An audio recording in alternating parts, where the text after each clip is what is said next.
Խոսենք բացահայտ արտաքին ազդեցությունների մասին, որովհետև մենք տեսնում ենք այդ արտաքին ազդեցությունները ինչպես Թուրքիայի եւ Ադրբեջանի նարատիվներում, այնպես էլ տեսնում ենք իրավական, միջազգային իրավական փաստաթղթերում, ինչպիսին օրինակ Թրիպն է։ Հիմա ինչպիսին են Հայաստանի նկատմամբ արտաքին ազդեցությունները բացահայտ, առանց ինչ-որ այսպես հիբրիդային մանևրներ օգտագործելու։ Տեսեք, արտաքին ազդեցությունների հետ կապված եւ իմ հարգարժան գործընկեր Կարենը Վրթանեսյան եւ Աբրահամ Գասպարյան իրենց խոսքում անդրադարձան այդ արտաքին գործոնը, երբ սկսում ավելի ուժեղ եւ ավելի խորքային աշխատել, երբ դու թուլանում ես։ Երբ դու թուլանում ես, երբ դու չունես դիվանագիտություն կամ ունես չկողմնորոշված ինչ-որ անհասկանալի քաղաքականություն, չունես ճանապարհային քարտեզ, չունես պլանային համակարգի նկատի ունեմ պլան B, պլան C, D նույնիսկ, որը պիտի չերևա երբեք եւ սա քո պահուստային զինանոցը պիտի լինի, այս պարագայում դու կորցնելով քո սուբյեկտայնությունը ուղղակի դառնում ես գործիք։ Սա զուտ պայմանավորվածությունների արդյունքում, երբ դու գործիք ես եւ պատրաստ ես օգտագործվելու, պայման է դրվում քեզ քո առաջ եւ այդ պայմանը այս պարագայում քո իշխանությունն է։ Այսինքն շատ պարզ, շատ հստակ գիտակցումը կա, որ օրվա իշխանությունների ռեյտինգը ուղղակիորեն գահավիժում է կամ գահավիժել է եւ շատ կետերում անդառնալի, ինչքան էլ դա տարօրինակ չհնչի, այնուամենայնիվ ես խորին համոզմունք ունեմ, որ դա այդպես է, հետեւաբար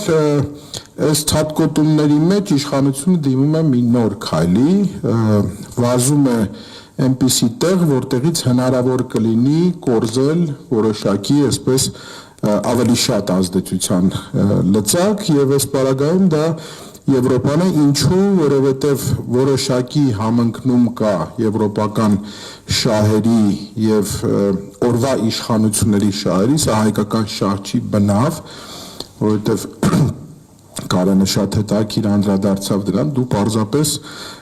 սպասում ես քո հերթական առաջադրանքին, որովհետև դրել ես պայմանը կամ խնդրել ես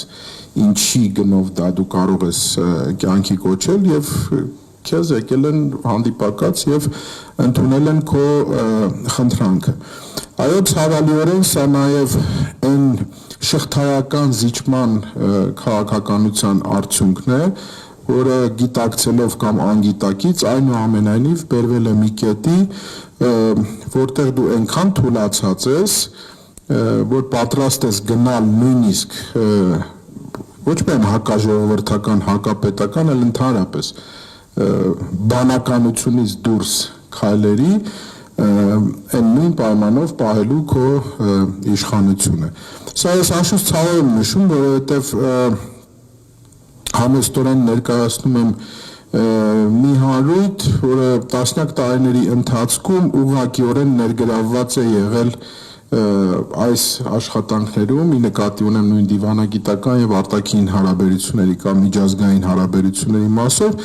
մեկ-մեկ որ այդ լրահոսերին հետևում ես կամ իշխանական քարոզիչներին հետևում ես, անշուշտ զավեշ տալիից բացի միայն կարող ես ծիծաղել, որովհետև լրջության որևէ